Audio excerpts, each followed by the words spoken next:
Afternoon, guys. We will start with a broadcast section that's got no embargo, followed by an embargoed section for 10:30 p.m. tonight. No live tweeting during the broadcast section, and use the microphone provided. Dharmesh. Ange, good to see you. Can we start off with the latest team news, particularly Mickey van der Ven, Richarlison as well ahead of Fulham? Yeah, they're the only two sort of interest. Everyone else sort of same as last week. So Mickey, nothing too significant. He'll miss tomorrow, but we're quite confident if recovery goes well with the international break. Shouldn't miss too much more. I think he came off at the right time, to be honest. So, whilst he misses tomorrow, it's still positive. And Richie trained today, so we'll just see how he pulls up. But if he pulls up okay, we'll be probably be available. From the outside, at least, last week seemed like a statement of victory for Tottenham, given the manner of how you played and the result. What did it do for your belief? What did it do for the belief of your players for the rest of this season? I didn't do anything for my belief, but I think, it kind of helps when, in I guess in a significant game or in what was, built up as a significant game. I like the way we handled the whole day, to be honest, the build up to it. It's a difficult venue. Supporters get right behind them. They've been, pretty formidable at home, and the fact that I thought we handled the whole day really well, played well, stayed really focused. I thought it was another sign of growth for us as a team, and players obviously feel good after that, but also understand that the reason we got that outcome was because they were really sort of focused on just playing our football. You mentioned growth, and you've always talked about how important it is to progress as your number one priority. But if you were to get into the Champions League for next season, would it accelerate that progress and maybe help you go into a transfer market for another level of player if you were in that competition? Well, as I think I said last week, that just depends how you kind of utilise that opportunity.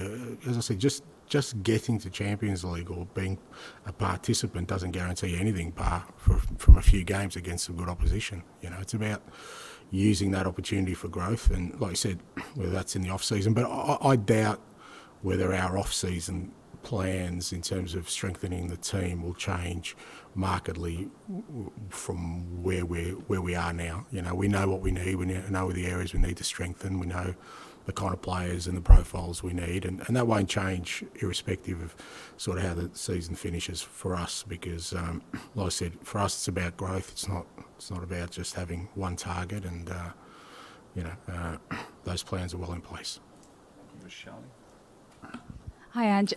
If Radu starts tomorrow, that will be his first Spurs start. So I just wondered, how do you feel he complements Christian Romero at the back when compared to Mickey van der Ven? Yeah, I'll take the suspense out of it. He'll start tomorrow. So. Just in case. That's right. No, look, it's a good opportunity for him. We obviously brought him in with a view that it was quite evident that we were very short in that area, and he'd had a good very good half season in Italy, and he's had to be patient for his opportunity, which is not surprising because Mickey and Romero have been outstanding for us, and with only a game a week, virtually sometimes not even a game, he's had to be patient. But he's worked hard at training, and as I said to him when we signed him, I couldn't guarantee him. Well, not guarantee him. I couldn't tell him when he'd get an opportunity, but he would get an opportunity, and I thought he did well when he came on the other day. It was good that the team was already in good rhythm, even though the scoreline was still, I think, 0-0 at the time, but he contributed to sort of the way we finished that game. And he's a pretty self-assured young guy. He has belief in himself. He's got some really good people around him, and I think he can bring something else to us as a team. He's a very, very good defender, and he's very, very strong in the drills, and I think we're going to need that tomorrow. And in terms of your opponents tomorrow, Fulham, what kind of a challenge are you expecting from them? A tough one, particularly there at Craven Cottage, and Marco's always, whatever team he's got, he has them well organised, and they've been scoring some goals as well lately. I think their front three are a threat for sure. There's some obvious strengths they've got there, but no different to last week for us. We understand we've got to play to our capabilities, but if we do and have that sort of focus we had last week around our football, then we know we're going to be hard to stop. And finally from me, you've got quite a few players going away on international duty. I mean, what will be the sort of general plan for the next couple of weeks from your point of view? I guess not too unusual from sort of other international sort of windows. We won't have many left here, so we'll do our work with them, and the rest will have obviously their commitments. And I think when we get back, I think we've got Luton on Saturday, so I think most of the boys are back sort of Thursday, Friday that week, so not unusual for us. But right now the boys are just focused on Fulham tomorrow, as am I, and we'll look at the internationals after that. Hi Ange, can I check on the progress of Manor Solomon? Yeah, no real progress. Still, he's still in that sort of position of, he's not really comfortable with where he's at. So again, we'll just give him the time he needs to get to the place he needs to be to recover. But I think that the medical team's sort of looking for some other strategies now. Okay. And at previous football clubs, you've kind of mentioned a moment maybe when you saw that the team or the club had really bought into your methods, or everyone did. Have you had that yet at Spurs? And if so, when was it? Well, it's hard to say because I usually talk about that stuff after we've achieved something. So, until you can't actually achieve something, it's hard to pick seminal moments because they all could be false dawns. So, what's important, like I said, have we progressed? Yes. Have I seen growth, both in individuals and as us as a team collectively? Have I seen, the environment improve? All those things are there, but, when you're looking for sort of key or pivotal moments, it's better to reflect on those after you've done something. Yeah. And talking of improvement and progress, you've often spoken about Brennan Johnson, getting him into the right areas as with all the wingers. How impressed have you been of how much he seems to have taken on board? Yeah, no, he's been great. I think I said that it's probably, for a younger player, it's the hardest sort of area of the pitch to kind of, come in and make an impression because you're usually only sort of judged by one thing, and that is, your sort of goal involvements, and everything else in your game doesn't really register. So, especially for a young person like Brennan, who's coming to obviously, to a big club and with a significant transfer. But I thought he's handled it well, at every sort of juncture. He's taken the information on board. He's worked really hard in the areas we've asked him to work hard in. He's already got great qualities. That's why we bought him here. And, he's beginning to get the rewards now, but, that doesn't mean that stops. And that's the beauty of, I guess, for him and for all the guys, it's not about sort of being satisfied where you're at, and if they keep having that attitude of wanting to improve, and that's going to make us a stronger team and them key contributors. Just wondered, Ange, presumably, as from answers you've given before, you would have watched the Champions League games this week. When you watch them, are you thinking where your team is at relative to them? And if so, where do you think Spurs is relative to the quality of these Champions League knockout games? No, not really. I just don't think there's any use in that for us right now where we're at. I think the measure for us at the moment is just ourselves, and until you get to a place where you feel like, okay, that there are certain things embedded in this team that, are there now, and you're confident they're there, then you can start looking at, okay, well, how would we measure up against, the very best? I mean, you get challenged in the Premier League every week. I don't think you need any other measure other than that to see your kind of progress. And I think the English teams last night all performed outstandingly well. So there's a real test there, and if you pass sort of the Premier League test in that you're competitive and sort of battling for honours, that probably a good indicator of how you'd be in Europe. But it's a different beast as well. And like I said, for me, the current measures I'm looking at are all sort of internal. You talked a lot about the team and growth, and you talked about it last week with that Villa game. What are kind of the next areas of growth that you see for this team? Oh, so many, mate.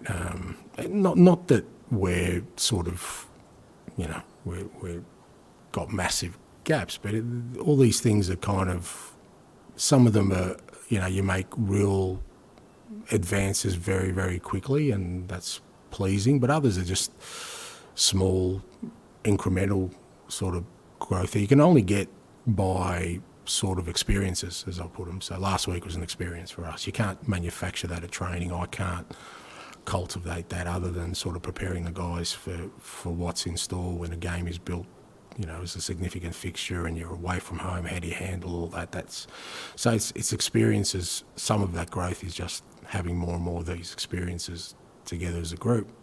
Some of that growth, like I said, is still around our football. Some of that growth's in the individuals themselves. I've loved the improvement we've seen in just about our whole team, and the key of that is for them to continue to, not to sort of plateau at any point, to continue to push on. So there's many different areas. Have you felt as well an uplift? Because obviously, after all the injuries, then suddenly, the last few weeks, or gradually, I should say, it feels like you've got that competition, you've got players coming on and making a big difference. Have you felt an uplift in training and with players conscious that they really do need to be performing at their best, or there's someone else who can replace them? Not in that sense, but it does give you an uplift in training because, the quality of your training increases because, all the players, are available, or for the majority are available, and that just naturally increases the quality, the competitiveness of your training. It's not like, if when we had the injuries and, we didn't have those players, that training wasn't still very, very intense. It's just, like I said, you're able to do things at a higher level, higher quality. Players get tested, in many different areas. So it just helps for the general sort of feel of what we're trying to do. Again, just finish with George, please, at the back for this section.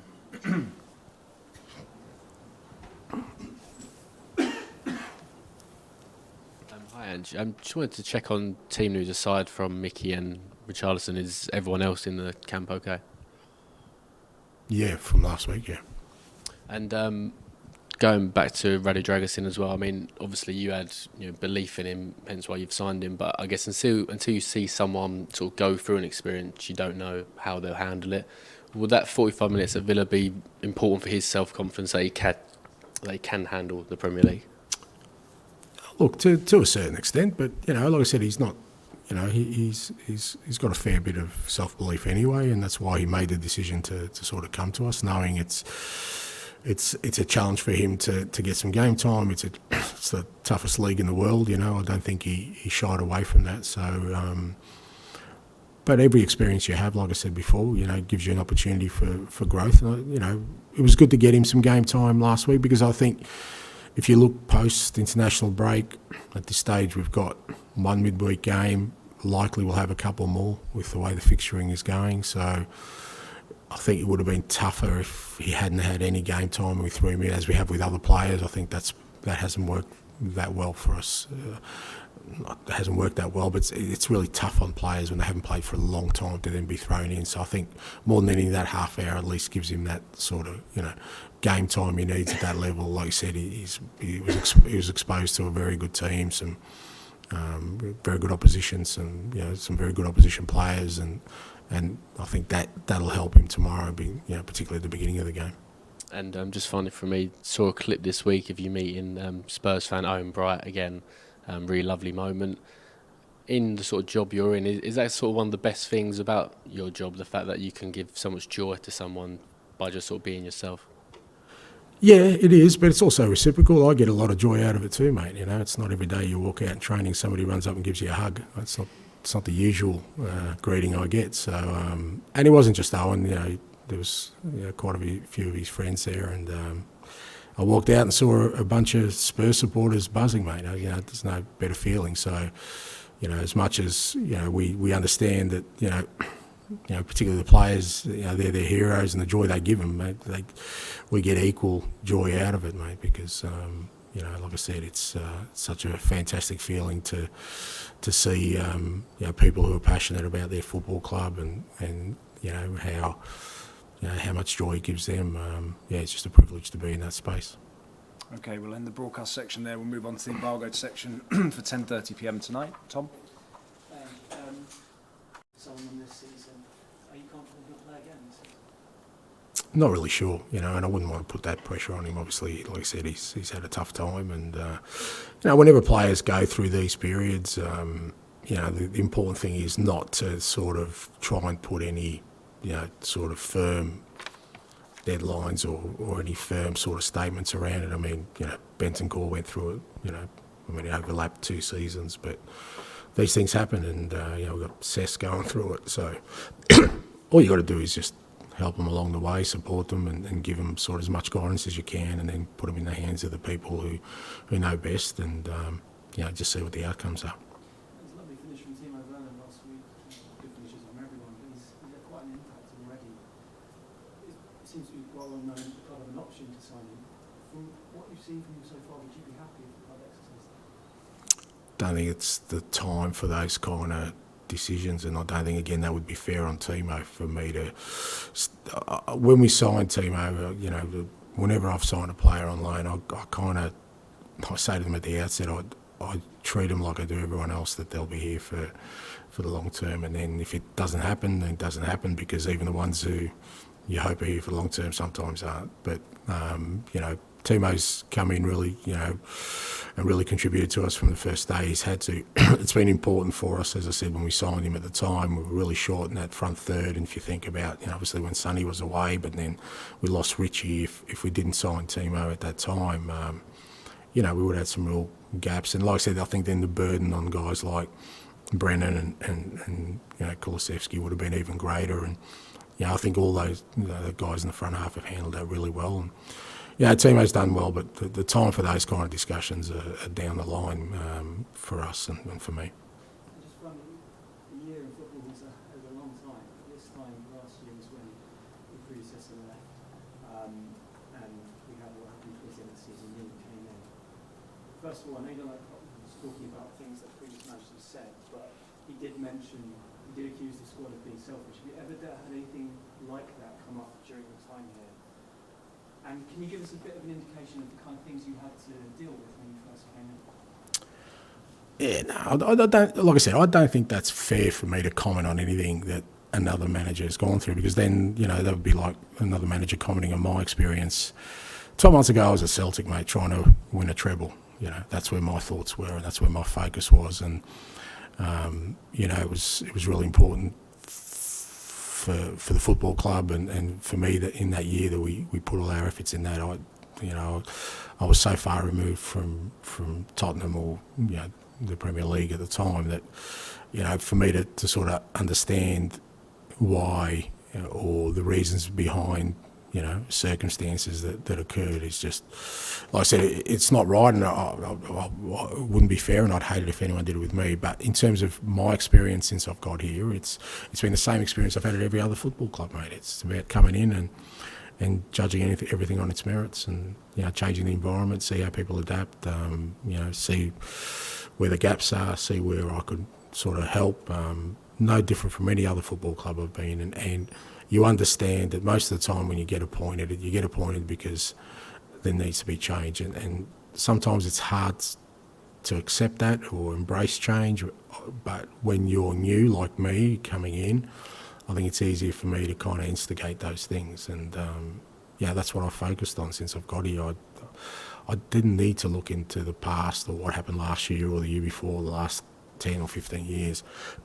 All I needed to see was from the day I started how people sort of evolved in the environment I set. Jagusin was known as the bodyguard apparently in general. Does he have a nickname here? Or do you I call him Radu, mate. What do you think? I got no idea, mate. No idea. Nicknames are not in my brief. What qualities did he have that marked him out above any other candidates that you guys looked at for that position? Look, in terms of, profile,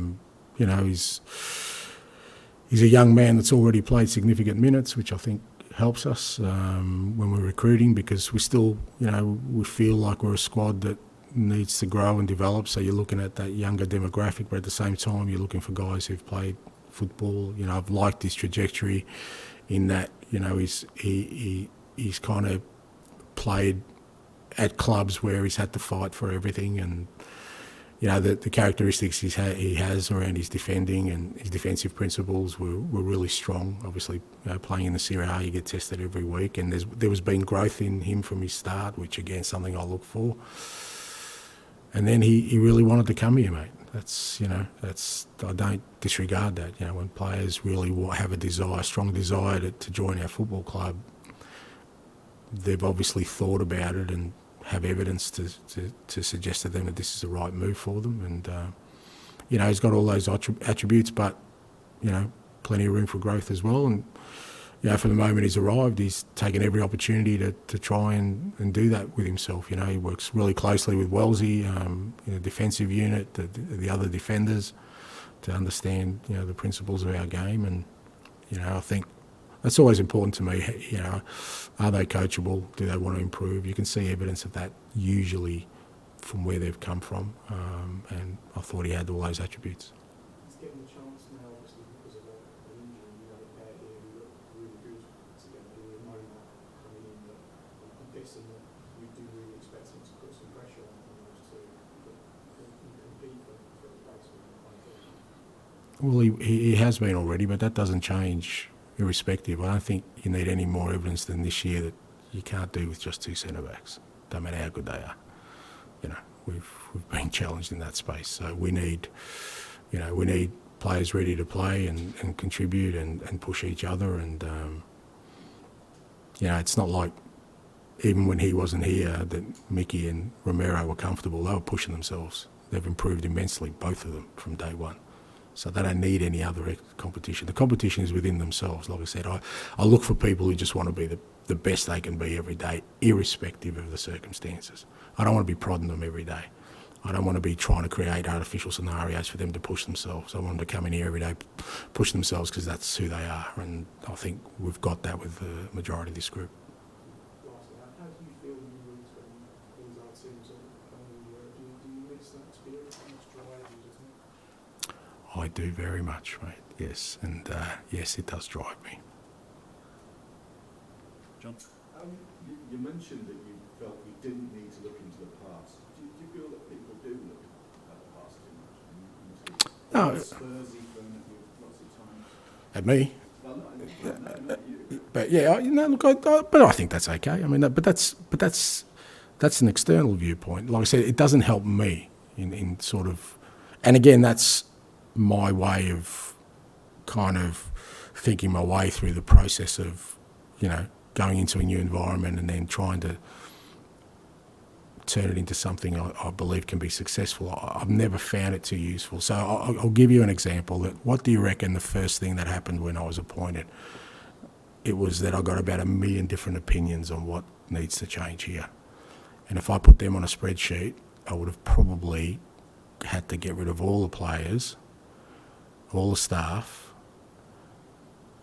balanced by I should keep all the players and keep all the staff, because just about everyone was great or not great, depending on your viewpoint. So I've always felt, and it's not like people start with a clean slate, because that doesn't exist either. Everyone has a history, but you kind of got to look beyond, you know, the obvious. The obvious was that the club wanted change. I keep talking about that word change, but very few people are actually willing to commit to change, real change. Real change means, you know, people, habits, behaviours, like making strong decisions around those things, not just a new person comes in, a new manager comes in and everything's going to be all right. It doesn't work that way. How long did it take you to sift through all that and then decide how much change? Well, it's an ongoing process, but usually, you know, within the first sort of month, 6 weeks, you get a pretty good indication as to the direction and how strong I need to be. The reality is sometimes you can't make the changes that you want to anyway, because you know, there are people committed to the club that you can't change. So you have to then find a way to work through that process. So like I said, it's ongoing all the time, but usually, you know, for me, it's always, you know, that sort of first month I kind of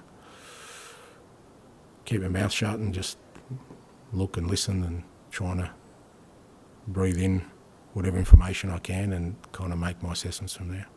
You also mentioned your connection with the fans. There's a section, the older section, where they're being priced out onto the Premier League. Does it matter to a manager who's in the stands or somebody is? That's also looking into the club's past, isn't it? Well, I want Spurs supporters in the stand, mate. I don't want just anybody in there. You know, I want people who are passionate about the football club. And You know, I want you know, the stadium to reflect, you know, that feeling of attachment that they have. So, but as I said last week, the supporters and have a voice, so they're allowed to use that to, you know, express how they feel. They can do that in the stadium. They can do it in other avenues. And as I've always said, I'm never going to dictate, you know, how they should behave or what they should adhere to. That's for them. It does seem, and don't just mean Tottenham, it just would seem the simplest thing for a club is to get in tourists who are willing to pay money for plastic fans and pay the most. See, that's really harsh, yeah. Because I'll tell you why. Because I'm probably plastic and touristy because I was coming from the other side of the world, really passionate about football, and if I could get access to see a Premier League game, that was the world to me. So to label people plastic or tourists, I don't think that's fair. Just because people live on the other side of the world, this football club has supporters all over the world, have supporters all over the UK that don't always get access to the games of people who live here. And I think we should always have the ability to accommodate them and give them that feeling of, you know, it doesn't make them any less passionate. I think it's really disrespectful to call fans who are willing to go to the expense of coming halfway around the world. You don't know how passionate they are about their football club. Maybe they've only started supporting it in the last 2 years. Who knows? I don't know. But that doesn't diminish who they are, I don't think. It's a balancing act, isn't it? Well, it's always it's a balancing act only if your end means isn't about growing your football club, and I'm talking about in every aspect, you know, your fan base. It's why we do tours around the world, is to take this team to places in the world where I know people are passionate. You know, I know there are passionate Spurs supporters in Australia, just as passionate as they are here. No, they don't live here. They can't come to the games. They can't buy a season ticket. In fact, I've had friends in Australia who do buy season tickets and can only get here a couple of times a year because that's how passionate they are. So it's as long as your overall objective is to grow your football club, then I think you'll find the balance you need. Okay, Dom? And you said just there that it's become kind of obvious throughout this season that you can't function in a club this big with two centre-backs, signing Radu, just ease that into a bit. But does that position remain sort of a priority to address in the summer? Is it, you know, three isn't that different to two, is it? Well, it's a little bit different. It's one more. But if you're saying is it an area we can strengthen, yeah, it's an area we will look at. But you know, with all these things, like I said, it's about trying to strengthen the group as much as anything else. And you know, if you think about when I first arrived, I think we had maybe 6-7 centre backs at the club. So it's not just numbers. It's more about sort of the ability of those players to play the football we want, you know, and kind of fit into what we're trying to build here. So, you know, I think it is an area of the park we will look to strengthen, but I think we'll look to strengthen all areas of the park for, you know, come the end of the season. But again, that's planning that's already underway and other people in charge of at the moment. Tom, anything? I was going to ask about, well, we often see managers when they come into a team, and then a couple of years down the line, maybe there's only sort of 4 or 5 players who kind of follow that manager all the way through. When we look at your team now, it feels like quite a lot of them are your sort of player. Have you been surprised by how many of them have taken you in that thing?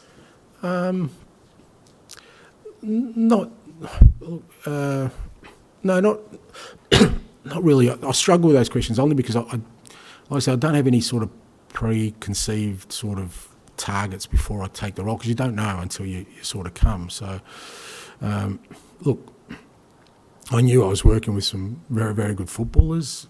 Are my ideas that extreme that, you know, people will struggle with them? I don't think so. I think there's some basic fundamentals that most players, I think, respond to in the way we play.